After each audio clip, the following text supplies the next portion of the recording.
Page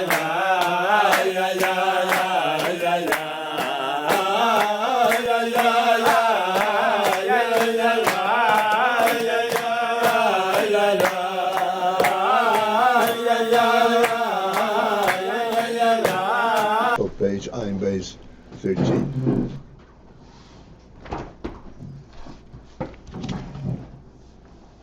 Yeah.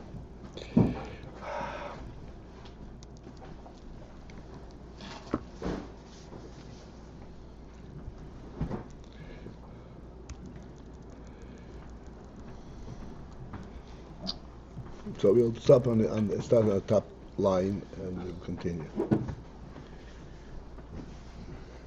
The kav. Now this is similar to the union of chochmah. This is what's called klolus ha'oir sheba'olamus. The oir that's present in the olamus overall.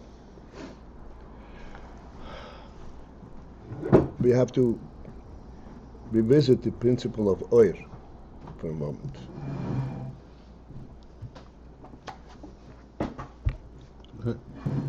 How is chochmah is something that is a recipient for the or, even if it's dveikus to the or, but it's not or.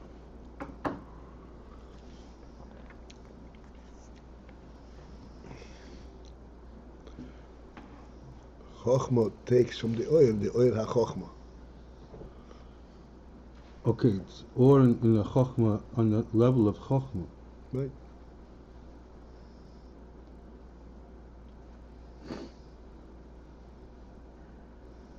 No, it's a recipient for or. It takes the or of chochmah, the or that will reside in chochmah. Yeah, the oir in Seif as it reveals itself in chochmah.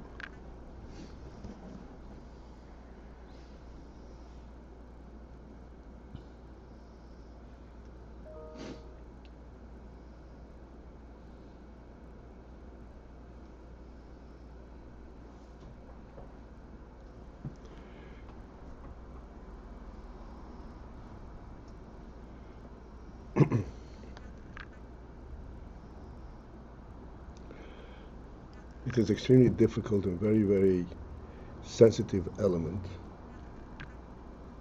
But I want that we should at least have a glimpse of oir. Say the whole creation is oir calls oir sheba'olamus. Oir creates olamus. Oir, as we know it, is an intangible presence.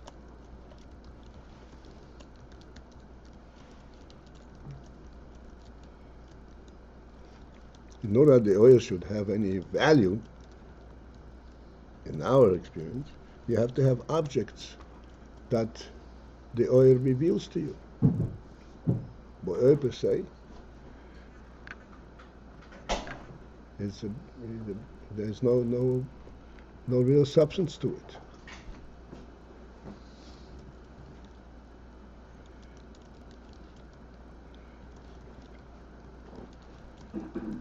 So we have to.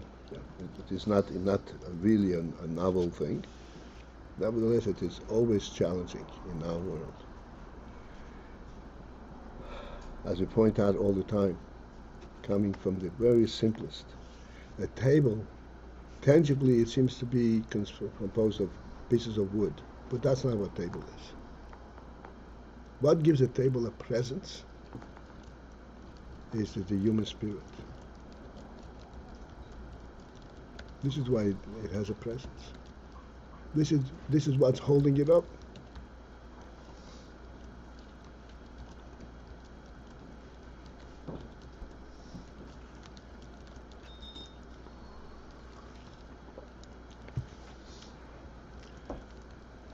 We can understand it more directly. What's holding a human being up, standing up on 2 feet? Is it his muscles? Is it his bones? What's holding a human being up? It's his spirit, his chochmah.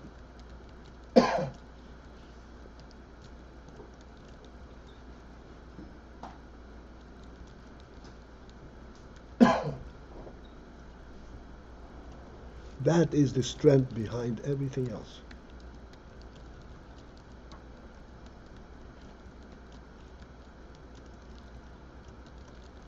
The Rebbe used to give this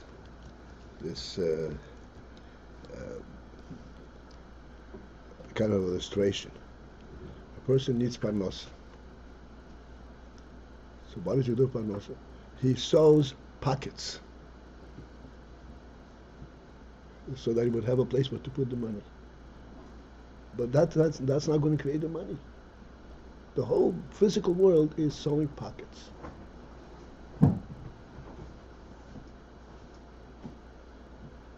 The real koyach that really gives it life. Okay, now I say the word life, I want to make an important point. It is imperative that we realize that the life,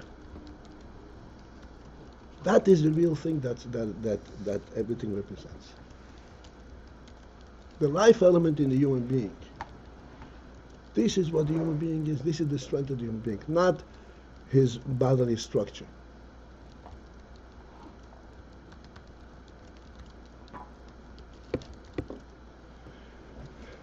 And thus, it kind of perplexes us. Life is a spiritual, is an intangible thing. And we are in a physical world. How is this reality relate to our physical world?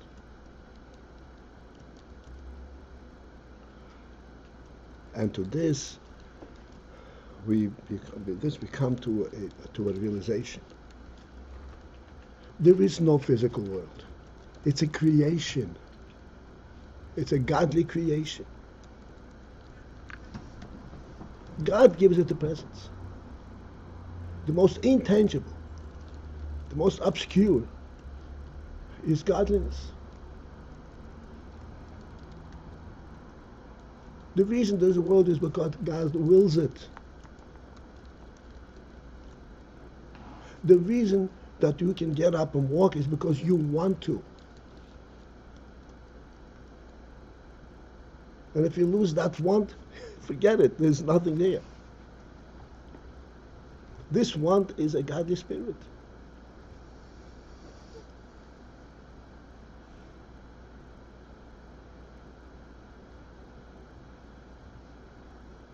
This is, I could say, the malaise of the time. People are very pensive, very considerate, when they have an idea, that something touches them, they're very smart, they have ways of figuring things out. What are they trying to figure out? I mean, not being involved.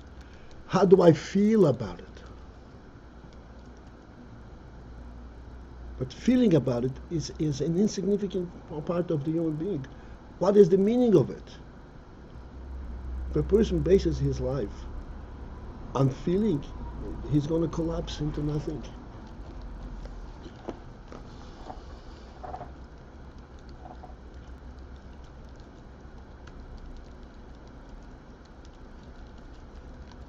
Like this advertisement that we mentioned many times, the best thing of getting or waking up is Folgers in your cup.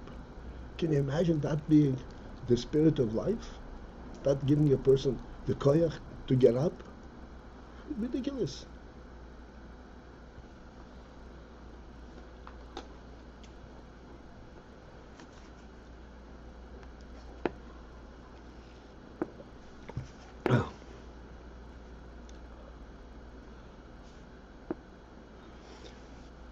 Therefore, chochmah is a phenomenal power. Chochmah is that which enlivens, that's oyer. It brightens up, it brings the nefesh, chayas, to everything else that emanates from it. Starting from bina and das, and then all the midas, machshava dibur ma'isa. Everything. Oh, I didn't call up. I don't know. Someone just called. I don't know. All right. Let me call up. I'm sorry. Shlomo? Sorry, I'm sorry. Yeah, I'm sorry. I got right into it.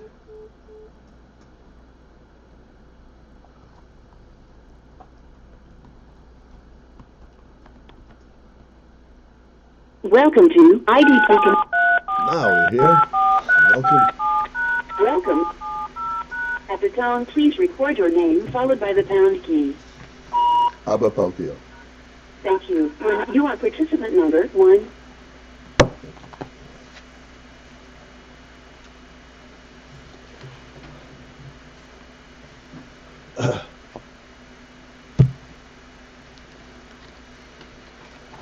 Okay. Now the kav, this is the godly light. In our terms, it would be the godly presence.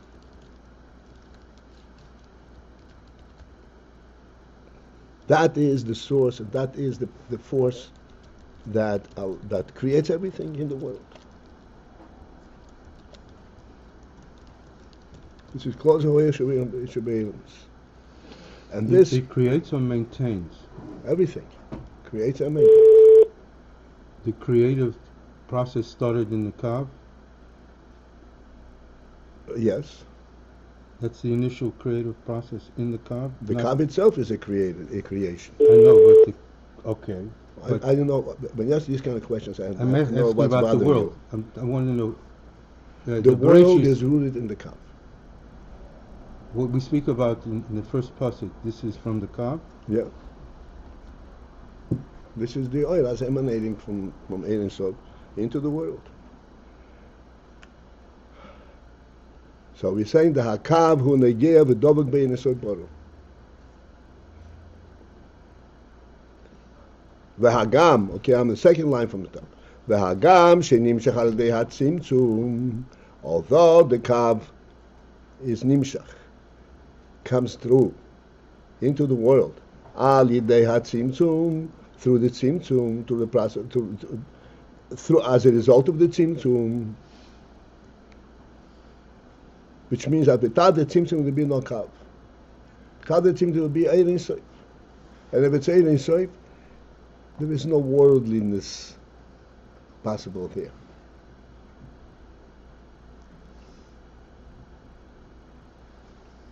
We explained the principle of worldliness on a simple, on the basic principle, basic level. Worldliness is the pshat, like we say, the place where the person's will. I hope I know I'm confused. This is where that's what Hashem says. This is not a worldly phenomenon. This is a neshama phenomenon. Worldliness begins from the point where after you identify where you want to be, you start walking there. You can't be there by willing it. That's worldliness. This is a creation, a created scenario.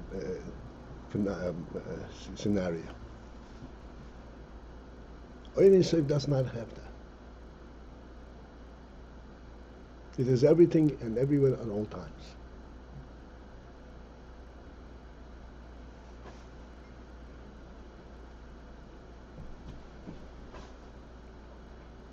This comes from tzimtzum. What's made tzimtzum? Tzimtzum means that you have concealed the Ayin Sof.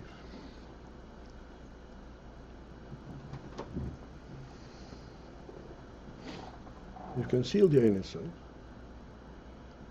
On the human level, in our experience, place where a person wants to be, there he is. On the practical level, forget about this. This is all. This place and this place are two separate entities. From here, he can't project being here. What's in the world? This is why, on the practical level, one has to collect himself and wait a second. You really have to get there physically. And then you have to be mitzamtzem your nefesh. You can't just be there because you want to. It doesn't happen in the physical world. This is the tzimtzum. The tzimtzum allows for the kav to be true. What's a kav? A kav means a line. And what is the principle of a line? The principle of a line is a line consists. This is true physically. So this is, so to speak, the definition, the physics definition of a line. What is a line? A line is multi-points. It consists of a whole bunch of points in a certain structure, a straight structure.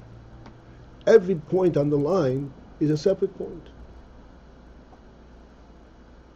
So that if the line extends from here to here, this consists of X number of points that draw the line to that point. That's called a line. That's a curve. That phenomenon that in order to connect from this point to this point, you have to have a bunch of points. That is a result of the tzimtzum.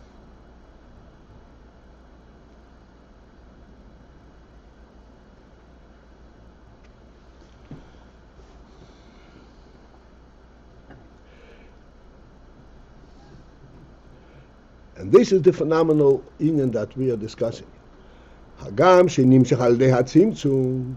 It's a kav, and it's nimshach through the tzimtzum. Al yedei hatzimtzum. Mekom mokoim yetztil harehu noigeya v'dovuk.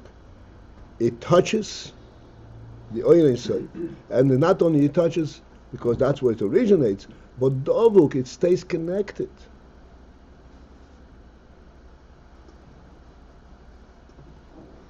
Stays connected to the oil inside. This curve. This curve. Wow. V'hu meyein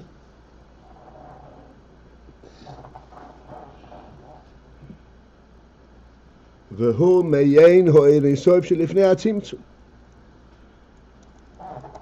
Not only is it nagia v'dovuk, but as a result of this dveikus, even though it is only a kav, which is a worldly, so to speak, design. Nagia v'dovuk be'ir insof.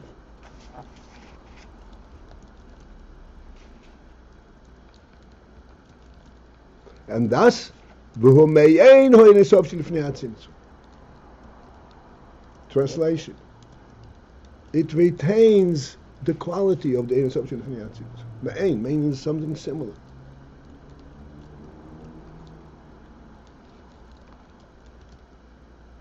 Because it's Nageya V'dovuk.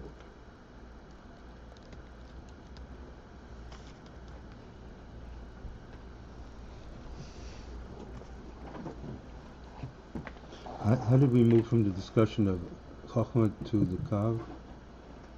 Chochmah was specifically, and then from chochmah you moved to close ho'er she'beilas.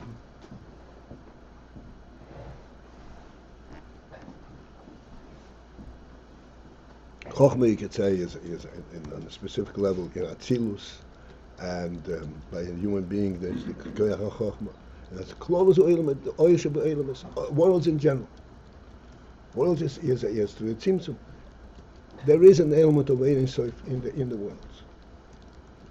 In that discussion, what's behaving like chochmah? This kav, because it's dovuk Ein Sof. It's like, so to speak, the superpower that Me'ein or Ein Sof. It actually brings the Ein Sof element into the world. That's primordial chochmah. It's primordial chochmah. It's the ultimate chochmah, so to speak. Primordial chochmah. This is one of those anomalies. How can it be primordial chochmah? Because the effect of being connected is phenomenal, even though it's on a totally different level. This is the curve. The curve is made up of all these points, and then remains davuk to or Ein Sof. I mean, it would seem like tzimtzum would entail some kind of dilug. I mean, here this sounds like things are qualitatively, just by quantity you can kind of climb to heaven. I mean, things are qualitatively different. There's been some kind of dilug, There is. It's a kav. It's not Oyin Yisrael. It's me'ein Oyin Yisrael. But this that it remains double to and it seems to reach to Or Ein Sof and even has qualities that are Because of higher its than- dveikus. Because of its dveikus. Because of its beetle. Not by self-identity, but what it identifies with. Mhm. Again, we have to find something in our world, in our experience, in our being, something that represents the similar meaning.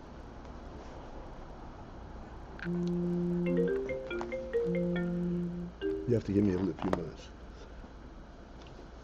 And okay, and this is what we were saying.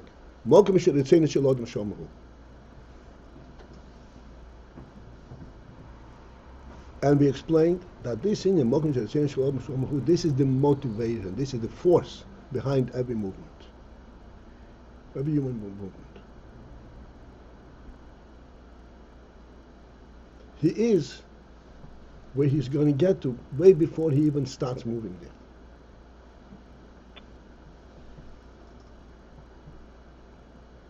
Then he starts moving there. He doesn't rely on the Rotze. He conceals the Rotze and says, okay, now how do you translate this will? Here's what you have to do. If it's not on your bicycle, start pedaling.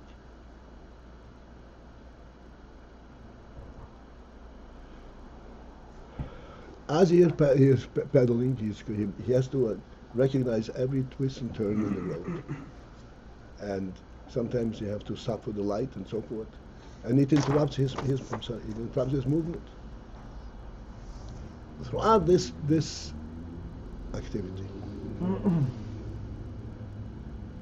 he is focused on pedaling the bike. Is there an element of that initial rotzing present or not?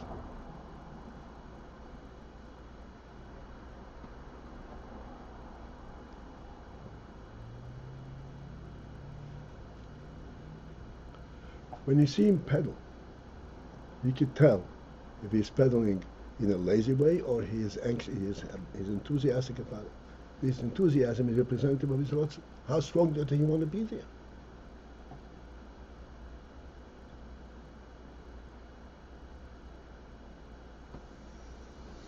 They want to skip time.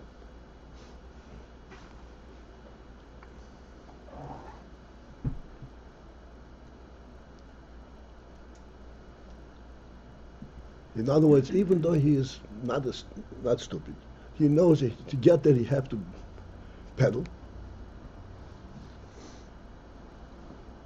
But in this pedaling, you see the force of the rods. And this is really the challenges of the chochmah, of the intellect, is, yes, to allow the rotzim to come through with full force, and yet to contain it, and to do things in an organized way. Otherwise, you'll end up on a wall.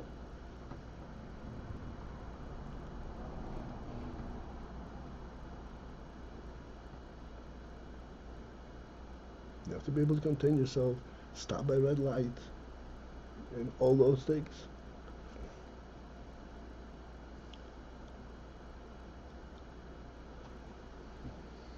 Okay?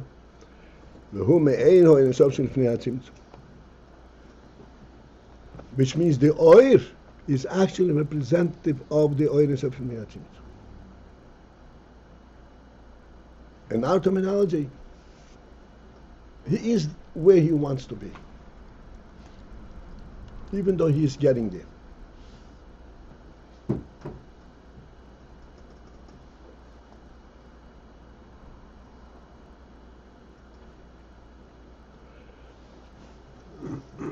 The ikor in a hatzimtzum, for the principal effect of the tzimtzum, hu legubay hakelim.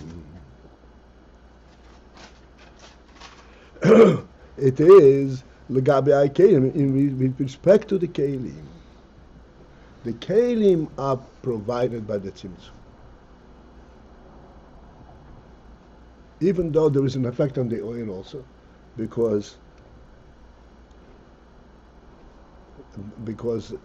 an oil of Ein Sof cannot relate to Keli, but the principal effect of the Tzimtzum is for the Keli.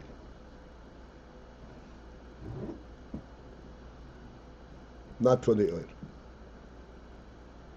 Is the Kav the initial Keli? Kav is oil. Kav.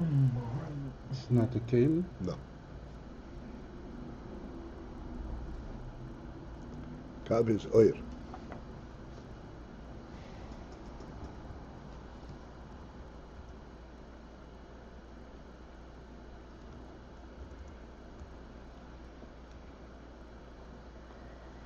וכמי שכוסו בעץ חיים, שער יגונים וישר on of Beis, מהדור Beis, מהגול לשון, סייף on of Gimel, ועיקר עניין הצמצום, so it says in עץ חיים, that the principal function of the tzimtzum, הוא כדי שיסגלו ויזהבו הכלים.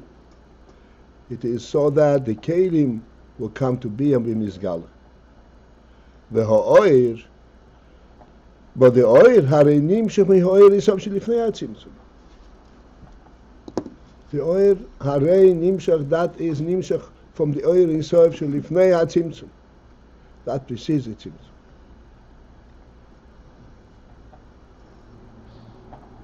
We will continue this. I just want to, that we should have we should collect all the various illustrations and show them that we're giving.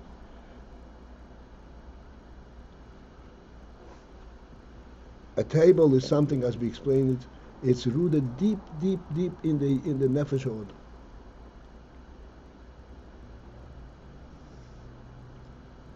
But one has to be with samsum, so to speak, this will, and address it from a worldly perspective. How do you translate this deep perception of a table? How do you translate it in the world?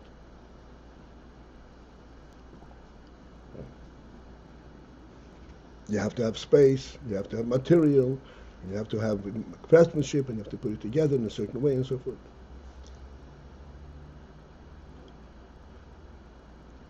This in total distraction, so to speak, from one's real sense of what he is looking for.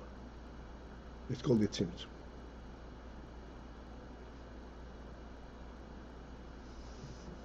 From the perspective of the nefesh, how do I make the table stand? The table stands because I want it to stand. What do you mean, how do I make the table stand?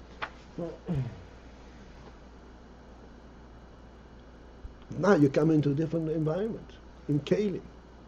How do you make the Keli stand? To approximate the oil, to be able to accommodate and receive the oil. But the Keli has to be a mitzvah, standing on its own parameters and its own elements. And if you don't, then it's not. Then you won't have a table in this world. Have an imaginary table someplace, but not a real table. So the tzimtzum, ikina tzimtzum is havakelim. But coming back to the oil, we should not make a mistake, as the world has made a mistake. That the whole mitzvah of the table is the convenience that we've discovered by experiencing it. It's not true. You lose the whole nefesh element.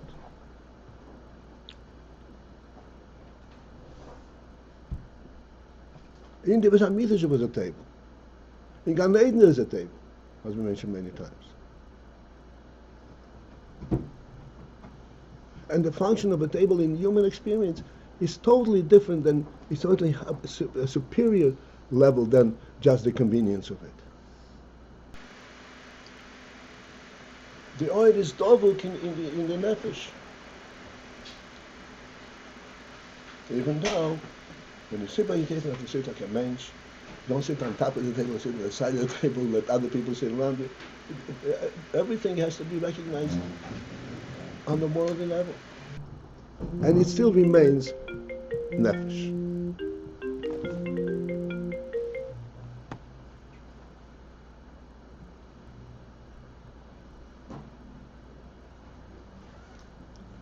So, yes, no, maybe so. Yeah, okay. All right, gentlemen, this will be it for this morning.